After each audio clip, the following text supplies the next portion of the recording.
تو اب آ جائیے سورۃ النساء کی آیت نمبر 119 کے اس پورشن پہ جس کے تحت میں نے انشاءاللہ آج داڑھی کا مسئلہ ڈیٹیل کے ساتھ ڈسکس کرنا ہے، تاکہ انشاءاللہ تعالی قیامت تک کے لیے ایک ایسٹ تیار ہو جائے کہ فرقہ واریت سے بالا تر ہو کر افراط و تفرید سے بچتے ہوئے حق بات مسلمانوں تک پہنچائی جائے، اور یہ ایشو ایک دفعہ ایسا کنکلوڈ ہو جائے کہ پھر کسی کو قرآن و سنت کے دلائل پہ کم از کم اس معاملے میں کوئی اپنی مرضی کسی کے ذہن میں ٹھونکنے کی جرت پیدا نہ ہو انشاءاللہ تعالی۔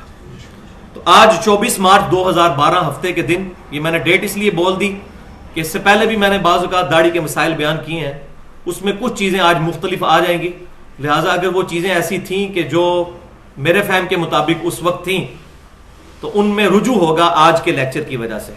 اگر میں کوئی ایسی بات بیان کرتا ہوں، آئے گی تو نہیں لیکن ایک آدھ بات پہ مجھے شک ہے، تو آج 24 مارچ 2012 کو یہ انشاءاللہ داڑھی کا مسئلہ کنکلوڈ ہوگا۔ تو یہ آیت سورۃ النساء آیت نمبر 119 کا یہ حصہ نکال لیجئے جو ٹاپ آف دا لسٹ شیطان کا وسوسہ ہے۔ بسم اللہ الرحمن الرحیم۔ وَلَآمُرَنَّهُمْ، اور بالضرور میں ان کو حکم دوں گا، فَلْيُغَيِّرُنَّ خَلْقَ اللَّهِ، کہ پس بالضرور وہ اللہ کی بنائی ہوئی تخلیق کو بدل دیں گے۔ یعنی اللہ نے بنایا تھا مرد، لیکن وہ داڑھی کو ختم کر کے عورتوں کی مشابہت اختیار کر لیں گے، یہ بھی اس میں داخل ہے۔ وَلِعَاذُ بِاللَّہ۔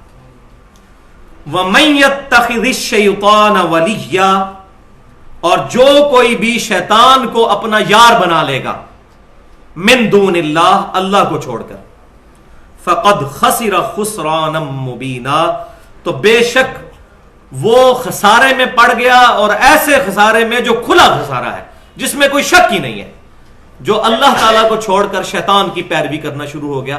کیا مطلب؟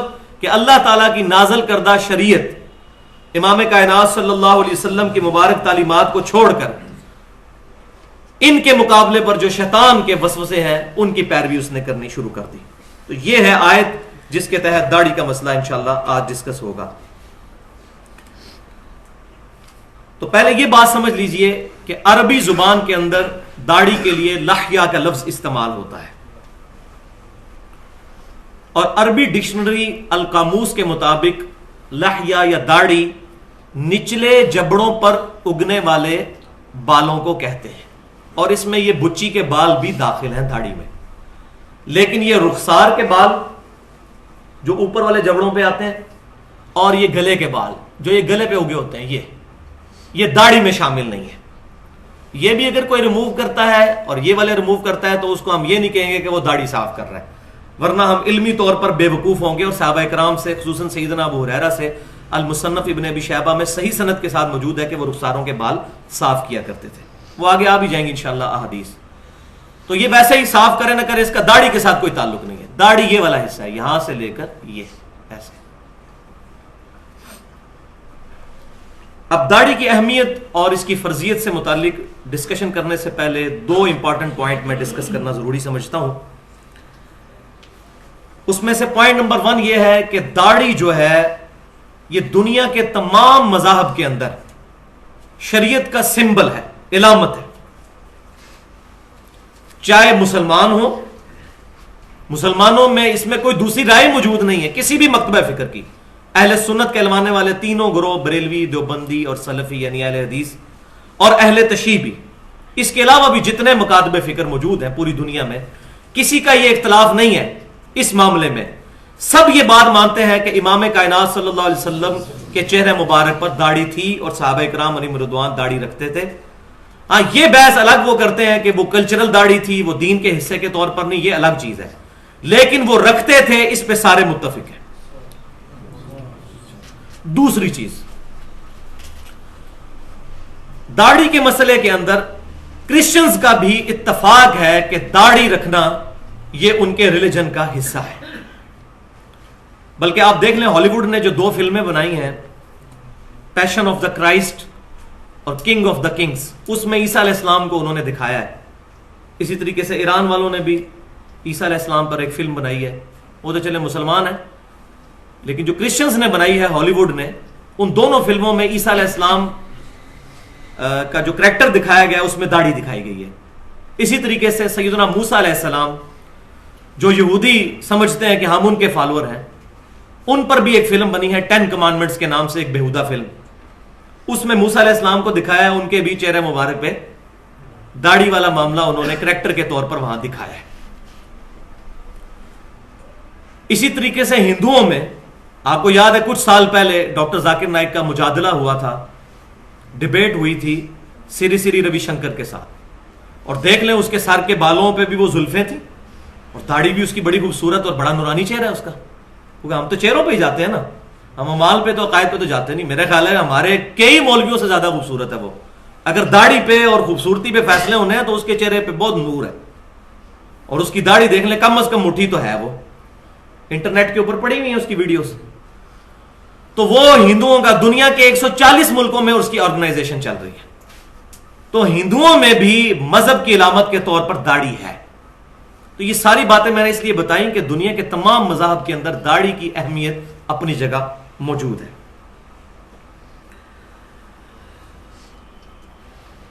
اسی طریقے سے اسی ٹاپک کے اوپر ایک درس بھی دیا ہے، ایک لیکچر ہے ڈاکٹر ذاکر نائک کا، if label shows your intent wear it. اگر گیٹ اپ جو ہے آپ کا جو لیبل ہے جسم کے اوپر، وہ آپ کی شناخت کو پریزنٹ کرتا ہے، نمائندگی کرتا ہے، تو ضرور اپنائیں اس کو. اور اس میں 3 باتوں کو اس نے مسلمانوں کی علامت قرار دیا ہے. نمبر 1 سر ڈھانپنا، ٹوپی کے ذریعے، پگڑی کے ذریعے، رومال کے ذریعے، کسی بھی ذریعے سے. نمبر 2 داڑھی، اور نمبر 3 شلوار ٹخنوں سے اوپر کرنا. یہ لیکچر انگلش میں ہے لیکن بہت زبردست لیکچر ہے. آج سے تقریباً میرا خیال ہے کوئی 12-13 سال پرانا اس کا لیکچر ہے. بڑی اچھی گفتگو، میں نے بھی آج سے 3-4 سال پہلے وہ دیکھا تھا، لیکن مجھے خوشی ہوئی. اور اس میں اس نے الحمدللہ جو لوگ ننگے سر رہنے کو پروموٹ کرتے ہیں ان کا بڑے صحیح طریقے سے علمی رد بھی کیا اس نے. تو وہ لیکچر ضرور دیکھیں. داڑھی پر گفتگو کرتے ہوئے ایک بات یہ بھی ذہن میں رکھنی چاہیے کہ جہاں تک محبت رسول کا تقاضا ہے تو یہ تمام دلائل دینے کی ضرورت ہی نہیں ہے. جب یہ بات ایک محب رسول صلی اللہ علیہ وسلم کو بات پتہ چل جائے کہ نبی صلی اللہ علیہ وسلم داڑھی رکھتے تھے تو اس کے لیے اس کو کاپی کرنا ویسے ہی ضروری ہے. غلامی رسول میں موت بھی قبول ہے، فجر کی نماز تکبیر اولیٰ سے قبول نہیں، داڑھی قبول نہیں، کیونکہ بیوی منع کرتی ہے، ماں منع کرتی ہے میں دودھ نہیں بخشاں گی. یہ اکثر سنتے ہیں نا آپ. تو بھائیو یہ جو حدیث صحیح بخاری اور مسلم کی متفق علیہ حدیث ہے، تم میں سے کوئی شخص اس وقت تک مؤمن ہی نہیں ہو سکتا جب تک کہ میں اسے اس کے ماں باپ، اولاد، سب لوگوں سے بڑھ کر عزیز نہ ہو جاؤں. تو یہ نعرے لگانے کے لیے مراد یہ کہ ماں باپ، اولاد، ساری دنیا ایک طرف ہو اور امام کائنات صلی اللہ علیہ وسلم اس کے مقابلے پر کوئی اور حکم ارشاد فرمائے، پھر کسی کی پرواہ نہ کی جائے.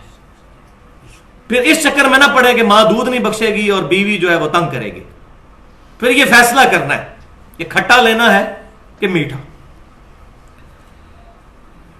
اور یہاں یہ بات بھی یاد رکھیں کہ جو میں نے بیان کیا کہ کرسچنز کی بھی علامت ہے، تو کسی کے ذہن میں یہ سوال آ سکتا ہے کہ ویٹیکن سٹی کے اندر جو پوپ بیٹھا ہوا ہے اس وقت، کیتھولک کا ہیڈ، اس کی تو داڑھی کوئی نہیں ہے، تو ان کی مذہبی علامت نہ ہوئی. تو یہ یاد رکھیں کہ آج کے جو کرسچنز ہیں یہ پریکٹسنگ ہے ہی نہیں ہے. مسلمان کون سے پریکٹسنگ ہے؟ مسلمانوں میں بھی اکثریت نے داڑھی نہیں رکھی ہوئی. تو اس کی وجہ سے ان کی بکس چینج نہیں ہو جائیں گی، ان کی کتابیں داڑھی کی طرف گائیڈ کرتی ہیں. عیسیٰ علیہ السلام کی وہ داڑھی بناتے ہیں جب بھی وہ فلمیں بناتے ہیں یا تصویریں بناتے ہیں یا معاذ اللہ بت بناتے ہیں، ان کے وہ داڑھی شو کرتے ہیں. تو عیسائی اور یہودی جو اس وقت خود کر رہے ہوں یہ ان کے دین کی ریپریزنٹیشن نہیں بلکہ کتابوں سے ہے، جیسا کہ مسلمانوں کا دین بھی کتابوں میں ہے، شخصیات کے اندر نہیں ہے. تو یہ بات کلیئر ہونی چاہیے. یہ پہلا پوائنٹ میں نے ڈیٹیل کے ساتھ ڈسکس کیا. دوسرا پوائنٹ اس میں یہ ہے کہ آج کے دور کی بہت بڑی پرسنالٹی ہیں، اور میں سمجھتا ہوں کہ انٹلیکچوئل لیول پر ہمارے معاشرے کے انٹیلیجنسیا تک جس طریقے سے ان کی دعوت پہنچی ہے اور جس طریقے سے ان کو بات کرنے کا ڈھنگ ہے، اس میں وہ اپنی مثال آپ ہے، جاوید احمد غامدی صاحب. میں ان فنیٹکس مولویوں کی طرح ان کی چند غلطیاں پکڑ کے ان کو 0 سے ملٹیپلائی نہیں کروں گا. مولوی سارے بھی مل لیں اور ان کے خلاف کتابیں لکھ لیں، جو نوجوانوں کے دل میں ان کے لیے عزت ہے وہ ختم نہیں کر سکتے. لہذا کسی کی بھی غلطی کو غلطی کہنا چاہیے، اس کی ہر بات کو غلط نہیں کہہ دینا چاہیے. تو میں اگرچہ ان کی بہت عزت کرتا ہوں، میں نے بہت کچھ ان سے سیکھا ہے، لیکن جن معاملات میں ان کا ہمارے سلف کے ساتھ اختلاف ہے اس میں ہم ان کے ساتھ نہیں ہیں. غلطی کسی سے بھی ہو سکتی ہے. مثال کے طور پر 2 عقیدے کے مسئلے ہیں جس میں مجھے ان سے اختلاف ہے. ایک وہ جو سنت اور حدیث کے اندر فرق کرتے ہیں. ہم اہل سنت کا منہج یہ ہے کہ سنت اخذ کرنے کا سورس تواتر نہیں ہے بلکہ حدیث ہے. تواتر کو بھی ہم مانتے ہیں اگر حدیث کے خلاف نہ ہو تو، اور وہ عملی تواتر کو پرائورٹی دیتے ہیں. اور دوسرا نزول عیسیٰ اور حیات مسیح علیہ السلام کا مسئلہ ہے، اس میں مجھے ان سے اختلاف ہے. اور 2 فقہی مسائل ہیں جس میں ان سے اختلاف ہے، ایک پردے کے مسئلے پہ اور دوسرا داڑھی والے مسئلے پہ. آپ کو حیرانگی ہوگی کہ محترم جاوید احمد غامدی صاحب نے 80s کے اندر ایک مضمون لکھا تھا جس میں انہوں نے ثابت کیا تھا کہ داڑھی اسلام کا شعار ہے. اس وقت اس چیز کے وہ قائل تھے، لیکن بعد میں ان کے ساتھ ایسا معاملہ ہوا کہ وہ غلطی کا شکار ہوئے. لیکن دوسری طرف بھی مولویوں نے اس مسئلے کو اس طریقے سے ایڈریس نہیں کیا جس طریقے سے اس ایشو کو ایڈریس ہونا چاہیے تھا.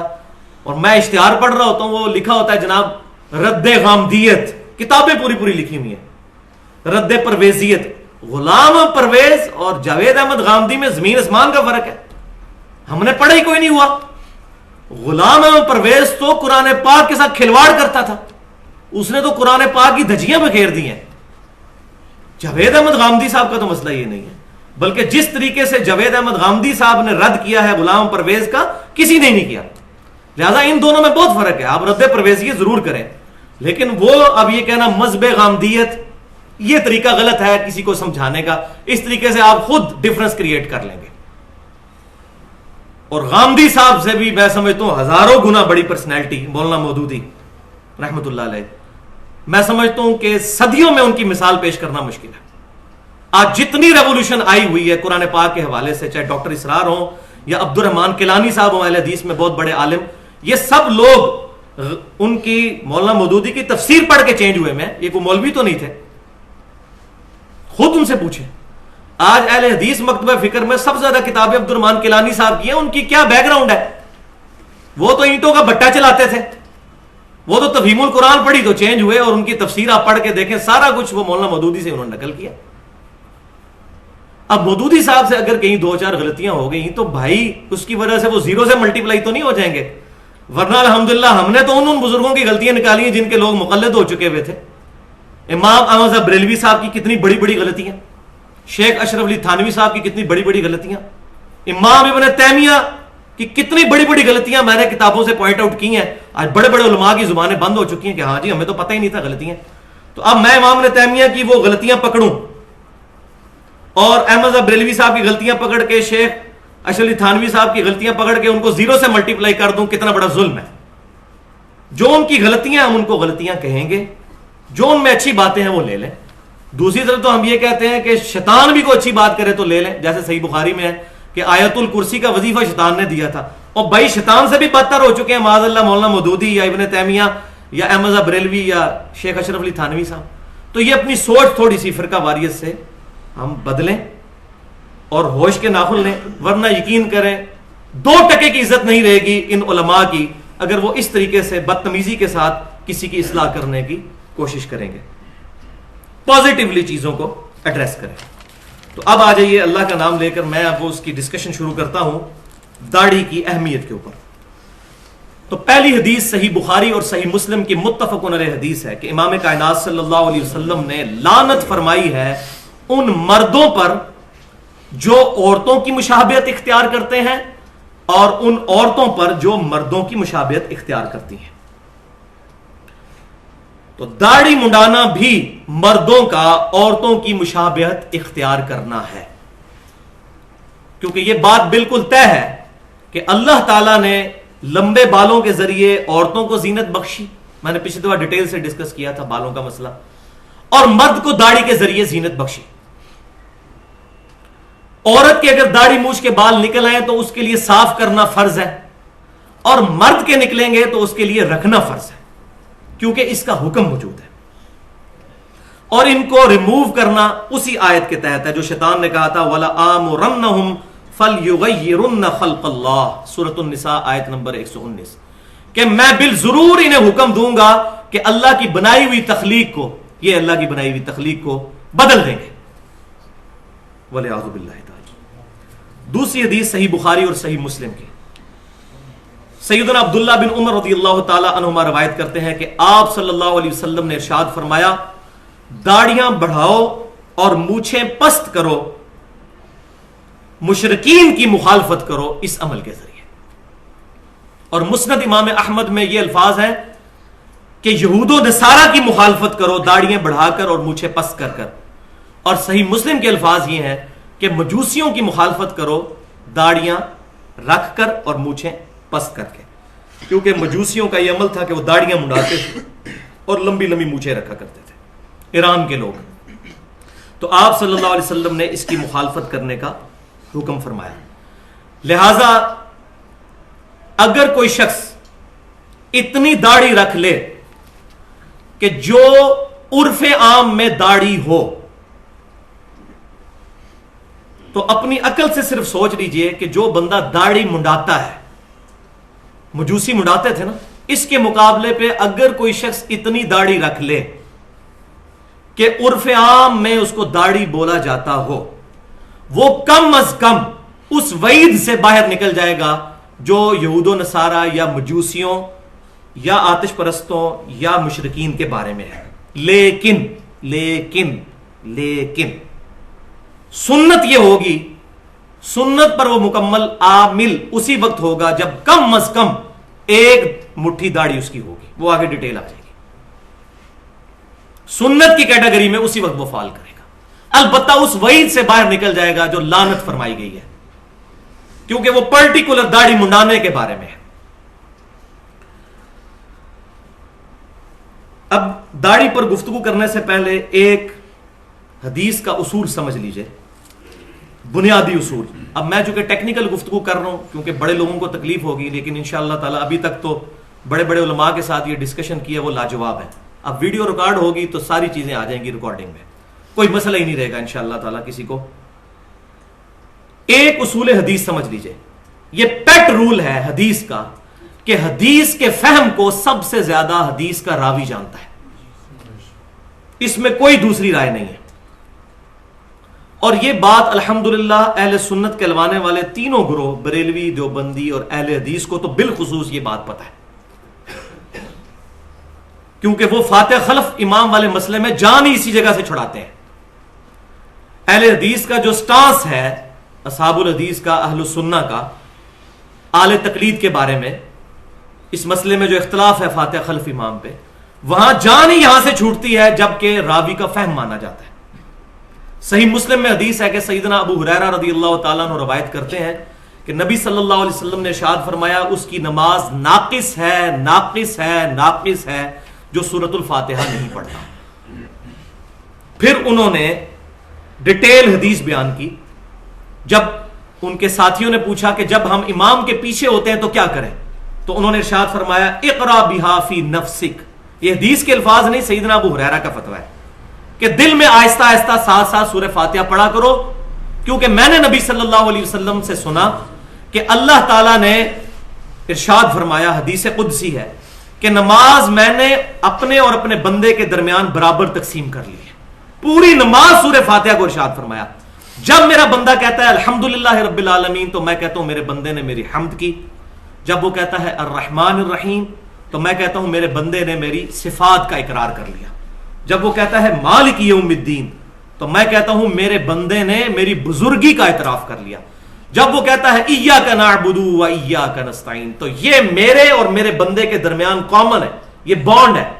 اے اللہ ہم صرف تیری عبادت کرتے ہیں اور غائب میں مدد کے لیے، دعا کے لیے صرف تجھی کو پکارتے ہیں، پس میرے بندے نے جو مانگا میں نے اسے عطا کیا۔ اور جب وہ کہتا ہے اہدنا الصراط المستقیم سے لے کر ولضالین آمین تک تو میرے بندے نے جو مجھ سے مانگا میں نے اس کو عطا کر دیا۔ الحمدللہ۔ یہ حدیث سیدنا ابو ہریرہ کی صحیح مسلم میں انہوں نے پوری اپنی بات کی دلیل پہ بیان کی۔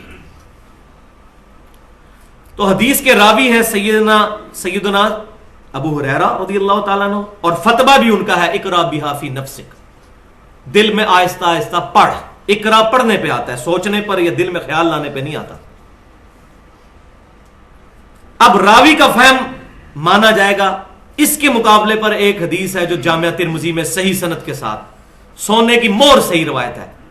سیدنا جابر بن عبداللہ رضی اللہ تعالیٰ عنہ کا قول ہے کہ فاتحہ کے بغیر نماز نہیں ہوتی مگر یہ کہ تم امام کے پیچھے ہو. یعنی امام کے پیچھے ہو تو پھر ہو جائے گی، فاتحہ نہ بھی پڑھو، لیکن ویسے اکیلے پڑھو تو فاتحہ کے بغیر نماز نہیں ہوتی. یہ سیدنا جابر بن عبداللہ رضی اللہ تعالیٰ عنہ کا قول ہے. امام ترمذی نے اس کے ساتھ لکھا ہے ھذا حدیث حسن صحیح. یہ صحیح حدیث ہے. اس حدیث کے تحت سیدنا جابر بن عبداللہ رضی اللہ تعالیٰ عنہ کے قول پر عمل کرتے ہوئے اگر کوئی شخص امام کے پیچھے سورۃ الفاتحہ نہ بھی پڑھے تو اس کی نماز ہو جائے گی، اگر وہ اس اصول حدیث کو نہیں مانتا. وہاں اہل سنت اہل بدعت سے جان ہی اسی طریقے سے چھڑاتے ہیں کہ نہیں، جابر بن عبداللہ رضی اللہ تعالیٰ عنہ اس حدیث کے راوی نہیں ہے جس حدیث میں آیا کہ فاتحہ کے بغیر نماز ناقص ہے. یا عبادہ بن صامت کی حدیث ہے رضی اللہ تعالیٰ عنہ کی کہ جو سورہ فاتحہ نہیں پڑھتا، جو بخاری مسلم کی متفق علیہ حدیث ہے، اس کی نماز نہیں ہوتی. اس کے راوی سیدنا ابو ہریرہ ہے، اور ابو ہریرہ کا فتویٰ ہے رضی اللہ تعالیٰ عنہ اقرا بہا فی نفسک. لہذا ہم حضرت ابو ہریرہ کے قول کو ترجیح دیں گے جابر بن عبداللہ کے قول پر. اب بات آپ کو ساری سمجھ آ گئی. یہ پھکی ہے علماء کے لیے جن کو مسئلہ ہو جائے گا تو انشاءاللہ ان کو ہمیشہ سورہ فاتحہ کا مسئلہ سامنے یاد آئے گا جب وہ داڑھی والے مسئلے میں اہل سنت کی فکر سے اختلاف کریں گے. لہذا یہ میں نے شروع میں کلیئر کر دیا. اب ہماری خوش قسمتی ہے کہ صحیح بخاری اور مسلم کی یہ حدیث کہ داڑیاں بڑھاؤ اور مونچھیں پست کرو، اس کا راوی وہ شخص ہے جو ذخیرہ احادیث میں سیدنا ابو ہریرہ رضی اللہ تعالیٰ عنہ کے بعد سب سے زیادہ حدیثیں روایت کرنے والے ہیں، سیدنا عبداللہ بن عمر رضی اللہ تعالیٰ عنہما. تقوی کا پہاڑ، سب سے بڑھ کر متبع سنت. صحیح بخاری اور مسلم کے الفاظ ہیں عبداللہ بن عمر رجل صالح. عبداللہ بن عمر نیک مرد. میرے نبی صلی اللہ علیہ وسلم کی مور ہے عبداللہ بن عمر پر، اور بیسیکلی یہ مور ان غیر مقلدین کی پشت پر ہے جو عبداللہ بن عمر کو داڑھی کٹانے کی وجہ سے بدعتی کہتے ہیں. والعیاذ باللہ. آج میں ان کی ایسی کلاس لوں گا انشاءاللہ کہ آج کے بعد کسی کی جرأت نہیں ہوگی صحابہ کرام کی گستاخی کرنے کی. نبی صلی اللہ علیہ وسلم ہمارے رجل صالح، اور ایسا نیک مرد کہ باپ امیر المومنین ہے. جامعہ ترمذی کھول کر دیکھیں، حج تمتع پہ پابندی لگائی، بغاوت کر دی اپنے باپ کے خلاف اور کہا کہ میرے باپ پہ شریعت نازل نہیں ہوئی ہے، شریعت محمد رسول اللہ پر نازل ہوئی ہے صلی اللہ علیہ وسلم. نبی صلی اللہ علیہ وسلم نے ہمیں حج تمتع کی اجازت دی، ہم حج تمتع کریں گے. کسی کی پرواہ نہ کرنے والا شخص وہ ہیں عبداللہ بن عمر رضی اللہ تعالی عنہما. اب یہ حدیث داڑھی اور مونچھوں کے متعلق عبداللہ بن عمر سے ہے. مونچھوں کا مسئلہ اور داڑھی کا مسئلہ میں عبداللہ بن عمر سے ہی ثابت کروں گا انشاءاللہ تعالی. تو پہلے آ جائیں مونچھوں کو ڈسکس کر لیتے ہیں. صحیح بخاری اور مسلم کی متفق علیہ حدیث جو میں بیان کر چکا عبداللہ بن عمر سے کہ داڑیاں بڑھاؤ اور مونچھیں پست کرو، تو صحیح بخاری میں ساتھ ہی امام بخاری رحمۃ اللہ علیہ عبداللہ بن عمر کا عمل بھی لے آئے کہ عبداللہ بن عمر رضی اللہ تعالی عنہما اپنی مونچھیں اتنی پست کرتے تھے کہ پیچھے جلد کی سفیدی نظر آتی تھی، جس طرح میری مونچھوں کے پیچھے اس وقت نظر آ رہی ہے آپ کو سفیدی. اتنی پست کرتے، مونڈنا کوئی ثابت نہیں ہے، پست کرتے تھے. تو یہ سیدنا امام بخاری رحمۃ اللہ علیہ نے تعلیقاً روایت کیا ہے، اور پوری سند کے ساتھ یہ بات امام طحاوی رحمۃ اللہ علیہ کی جو کتاب ہے مانی الآثار، حدیث کی بہت زبردست کتاب ہے، اس میں موجود ہے پوری سند کے ساتھ. امام بخاری نے صرف اس کو ہیڈنگ کے طور پر شکر ہے وہ شامل کر دیا تاکہ فہم کلیئر ہو جائے. اب اس مسئلے میں دوغلی پالیسی سے بچنا چاہیے.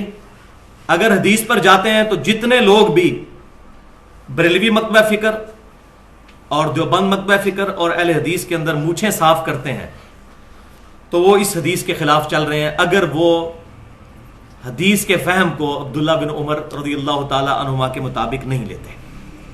مونچھیں صاف کرنا تو پھر مسئلے کے زمرے میں آئے گا.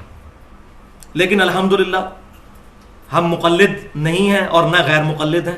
کہ اپنی مرضی سے رزلٹ نکالیں. ہم سلف کے منہج پر کتاب و سنت کو صحابہ تابعین تبع تابعین کے فہم کے مطابق. نبی صلی اللہ علیہ وسلم سے مونچھیں مونڈنا قطعاً ثابت نہیں, کسی صحابی سے ثابت نہیں, کسی تابعی سے ثابت نہیں. ایک بندہ ہے تبع تابعی, سیدنا سفیان بن عیینہ رحمت اللہ علیہ, المتوفا 193 ہجری. تمام اسماء و رجال کی کتابوں میں موجود ہے کہ وہ مونچھیں صاف کرتے تھے. اب جب لوگوں نے مونچھیں صاف کرنی ہوتی ہیں تو سفیان بن عیینہ کے پاس جا کے پناہ لیتے ہیں, تبع تابعی کے پاس, کہتے ہیں نہیں ہمارے سلف ہیں. اور داڑھی کے مسئلے میں عبداللہ بن عمر کو بدعتی کہتے ہیں. یہ عقل کا ماتم ہی کیا جا سکتا ہے ان لوگوں کی. جب مونچھیں صاف کرنے کی اپنے نفس کی باری آتی ہے تو پھر تبع تابعین میں جا کے پناہ لیتے ہیں. تو الحمدللہ ہم دوغلی پالیسی نہیں کرتے. چونکہ سفیان بن عیینہ تبع تابعی ہیں اور ان کے مونچھیں صاف کرنے کے عمل پر کسی نے ان کو بدعتی نہیں کہا ہمارے سلف میں سے, لہٰذا ہم مونچھیں صاف کرنے کو بھی جائز سمجھتے ہیں. بالکل اسی طرح جس طرح کے داڑھی کے بعد مٹھی کے بعد داڑھی کاٹنے کو جائز سمجھتے ہیں عبداللہ بن عمر رضی اللہ تعالی عنہما کے عمل کی وجہ سے. اور یہاں وہ حدیث بھی یاد کر لیجئے جو صحیح مسلم میں حدیث ہے کہ آپ صلی اللہ علیہ وسلم نے 40 دن کی حد مقرر فرمائی ہے مونچھیں کاٹنے اور زیر ناف بال کاٹنے, اکھیڑنے یا صاف کرنے, اور بغلوں والے بال صاف کرنے اور ناخنوں کے بارے میں 40 دن. تو مونچھوں کے لیے 40 دن. اور ایک اور حدیث مجھے یاد آ گئی یہاں چلتے چلتے, وہ صحیح مسلم کے اندر حدیث موجود ہے کہ نبی صلی اللہ علیہ وسلم نے ارشاد فرمایا کہ فطرت میں 10 چیزیں داخل ہیں. ان میں پہلی چیز مونچھیں تراشنا اور دوسری داڑھیوں کا بڑھانا, اور باقی چیزیں میں پچھلی دفعہ بیان کر چکا ہوں. تو یہ فطرت میں بھی داخل ہے, مونچھوں کا تراشنا اور داڑھیوں کا بڑھانا.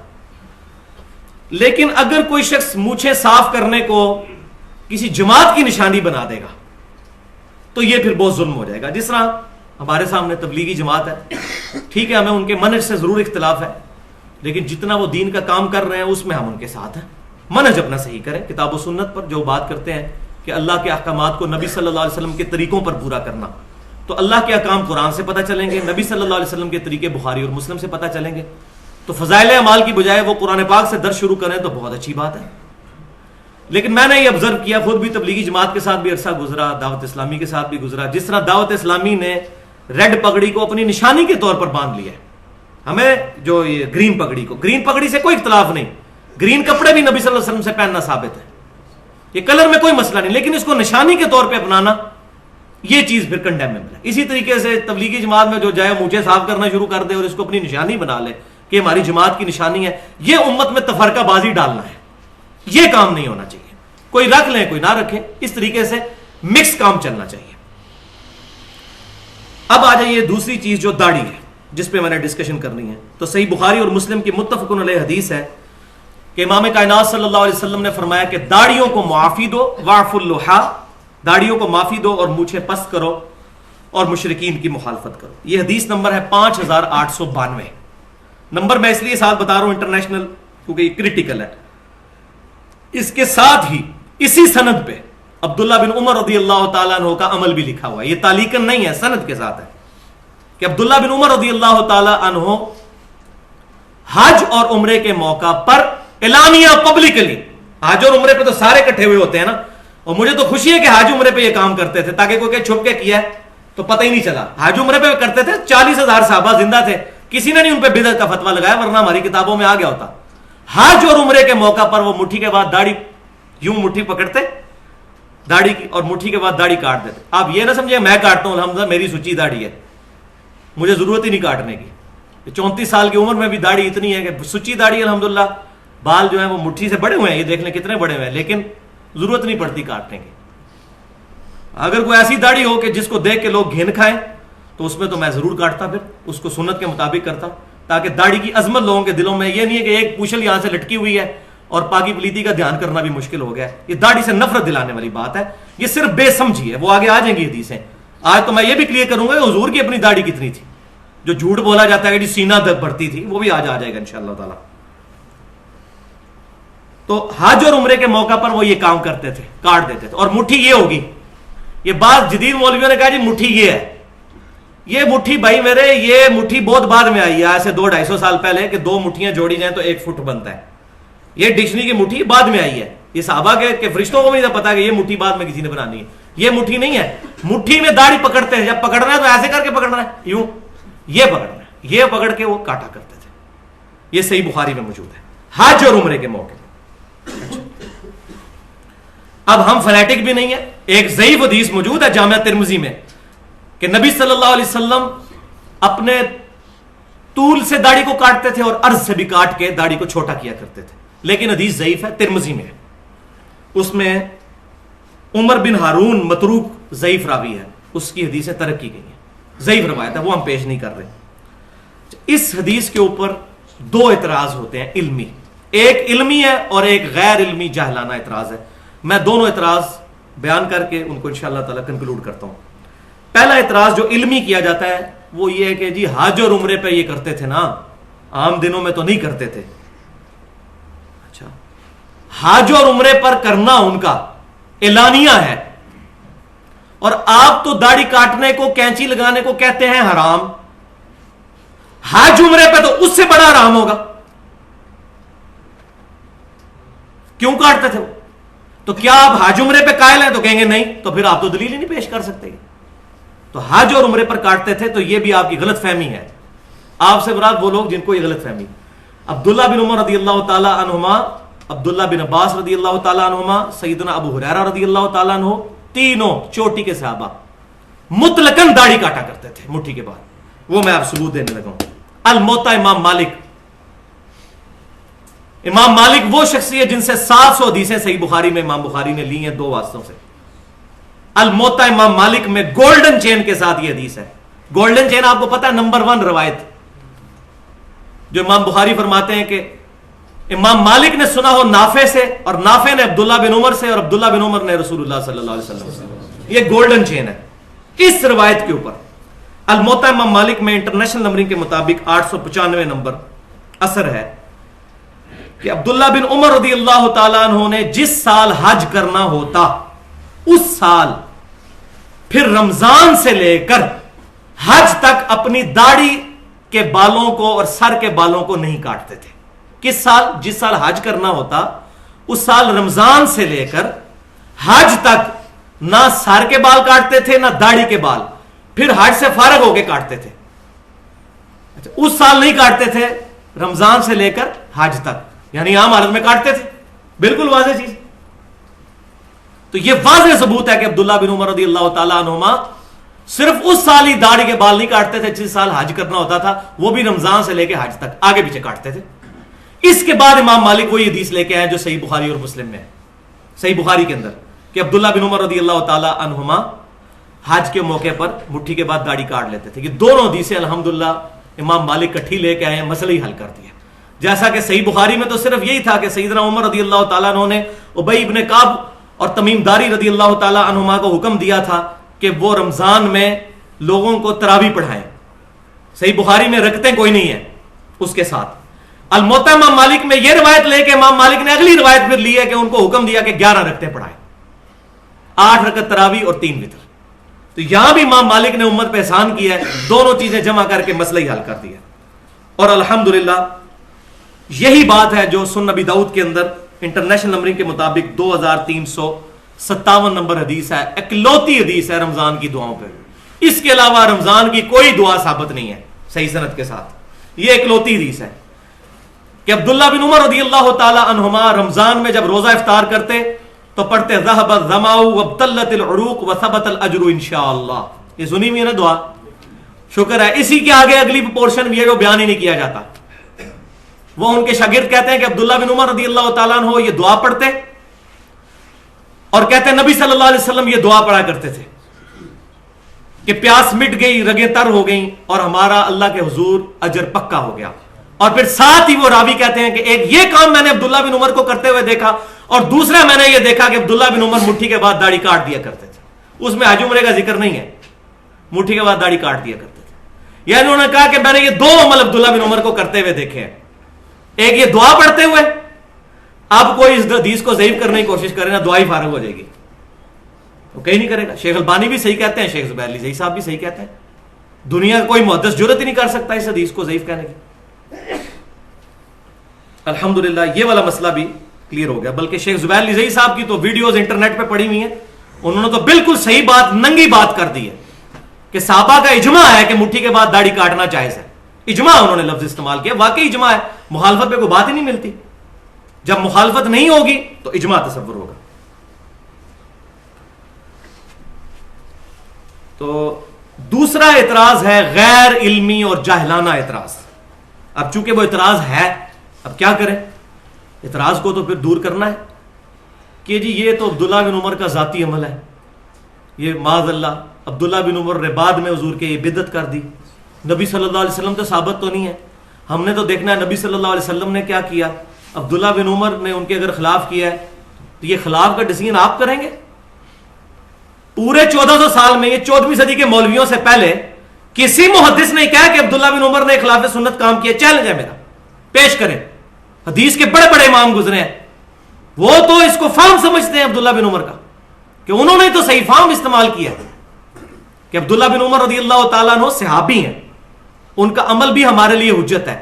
ہاں اگر ان کا عمل نبی صلی اللہ علیہ وسلم سے ٹکرائے گا اور باقی صحابہ بھی یہ بات کہہ دیں گے کہ یہ عمل ان کے خلاف ہے, تب ہوگا, ورنہ آ جائیں پھر میدان میں, پھکی بھی لے لیں. اس کا جواب میں نے پھر دینا دو پھکیوں کے ذریعے. پہلی پھکی یہ ہے کہ نبی صلی اللہ علیہ وسلم نے کتنے دن تراویح جماعت سے پڑھی ہے؟ 3 دن. صحیح بخاری اور مسلم میں تمام ذخیرہ حدیث میں موجود ہے. اب جو چوتھے دن پڑھے گا وہ نبی صلی اللہ علیہ وسلم کی سنت پہ تو عمل نہیں کر رہا. لہذا سعودی عرب میں, مکہ مدینہ میں بھی یہ 3 دن کے بعد تراویح ختم کروائی جائیں, پاکستان میں بھی ختم کروا دی جائیں, کیونکہ نبی صلی اللہ علیہ وسلم تو ثابت نہیں ہے. اور نہیں جی حضرت عمر نے, وہ ابو بکر صدیق سے بھی ثابت نہیں رضی اللہ تعالیٰ. حضرت عمر کے بھی شروع کے سالوں میں نہیں ہے, وہ صحیح بخاری اور مسلم میں موجود ہے. کچھ سال گزرنے کے بعد انہوں نے یہ کام شروع کیا.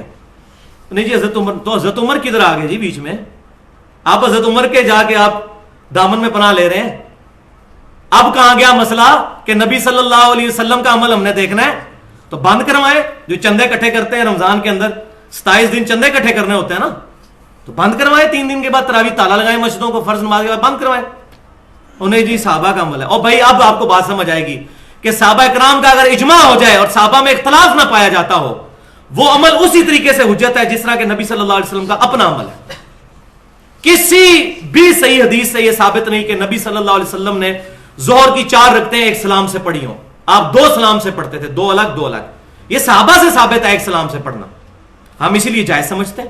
کوئی نہیں کہتا کہ جی حضور سے ٹکرا رہا ہے لہذا آپ 2 کر کے پڑھیں لادہ سے, وہ بھی افضل ہے, یہ بھی جائز ہے. تو یہ مسئلہ سمجھیں, غیر مقلد نہ بنے, نہ مقلد بنے نہ غیر مقلد بنے, متبع سنت بنے. غیر مقلد تو منکرین حدیث بھی ہیں جو اپنی مرضی سے رزلٹ نکالتے ہیں. غیر مقلد تو غلام پرویز بھی تھا جو اپنی مرضی سے رزلٹ نکالتا تھا. سر سید احمد خان دین کا جنازہ نکالا ان لوگوں نے. غیر مقلد تو وہ بھی تھے. نہ مقلد نہ غیر مقلد, متبع سنت اور سلف کے منہج پر کتاب و سنت کو سمجھے. تو یہ تو ہوگی پہلی پھکی. اب دوسری پھکی ہے, یہ ہے وہ خطرناک پھکی جس کی وجہ سے الحمدللہ سارے علماء کا ہاضمہ جو ہے وہ صحیح ہو چکا ہے جب سے یہ حدیث میں نے نکالی ہے باہر. الحمدللہ بڑے بڑے علماء کی زبانیں بند ہو گئی ہیں اس کی وجہ سے. اب تو ڈرتے ہیں اس مسئلے کو ہاتھ ڈالتے ہوئے. یہ حدیث, یہ میں کوئی علماء کی توہین نہیں کر رہا, نہ میں کوئی نئی چیز پہ, اگر میں نے کوئی حدیث گاڑ لی ہے خود تو پھر بھائی علم کسی کی وراثت نہیں ہے. ذالک فضل اللہ یؤتی من یشاء, اللہ تعالیٰ جس کو عطا فرماتا ہے. یہ پھکی نمبر 2 یہ ہے کہ رسول اللہ صلی اللہ علیہ وسلم کی اپنی داڑھی کتنی تھی. عبداللہ بن عمر پہ حملہ ہوا ہے تو ہم تو دفاع کریں گے. عبداللہ بن عمر کو فتح مکہ کے موقع پہ تو مسلمان نہیں ہوئے, یہ تو سابقون الاولون ہے, ہم تو دفاع کریں گے ان کا کہ عبداللہ بن عمر رضی اللہ تعالیٰ عنہ پر غلط ایلیگیشن لگائی گئی. اب یہ مسئلہ سن لیجئے کہ عبداللہ بن عمر رضی اللہ تعالیٰ عنہما پر جو یہ ایلیگیشن لگی, عبداللہ بن عمر رضی اللہ تعالیٰ عنہما کیوں مٹھی کے بعد داڑھی کو کاٹا کرتے تھے, یہ مسئلہ اب آپ سمجھ لیں. اس کی وجہ کیا ہے؟ یہ علماء کو سمجھ نہیں آتی تھی کہ یار اتنا تقوی کا پہاڑ یہ کام کیوں کرتا تھا. یہ مسئلہ الحمدللہ اس حدیث نے حل کیا جو ایک ہی اکلوتی حدیث ہے ذخیرہ حدیث میں, جس کا غلط ترجمہ پبلک میں چل رہا ہے. حضور کی داڑھی سینہ بھرتی تھی, حضور کی داڑھی سینہ بھرتی تھی, معاذ اللہ استغفر اللہ. اتنا بڑا جھوٹ نبی صلی اللہ علیہ وسلم پر باندھا جاتا ہے. وہ حدیث کا ترجمہ ہی غلط کرتے ہیں. وہ حدیث میں آپ کو بتاتا ہوں کہاں پہ موجود ہے. ایک ہی حدیث ہے دنیا میں جس میں نبی صلی اللہ علیہ وسلم کی داڑھی کی حید بتائی گئی ہے, اور وہ حدیث ہے شمائل ترمذی کے اندر. امام ابو عیسیٰ محمد بن عیسیٰ ترمذی رحمۃ اللہ علیہ المتوفا 279 ہجری 417 احادیث کا مجموعہ انہوں نے شمائل ترمذی جمع فرمایا, جس کے اندر انہوں نے نبی صلی اللہ علیہ وسلم کے گیٹ اپ سے متعلق احادیث جمع کی ہیں. آپ صلی اللہ علیہ وسلم کی داڑھی مبارک کیسی تھی, بال مبارک کیسے تھے, لباس مبارک کیسا تھا, پگڑی کس کس کلر کی استعمال کرتے تھے, رہن سہن کیسا تھا. شمائل ترمذی اس میں انٹرنیشنل نمبرنگ کے مطابق 412 نمبر حدیث ہے, آخری چیپٹر میں, جس چیپٹر کا نام ہے نبی صلی اللہ علیہ وسلم کو خواب میں دیکھنے کا بیان.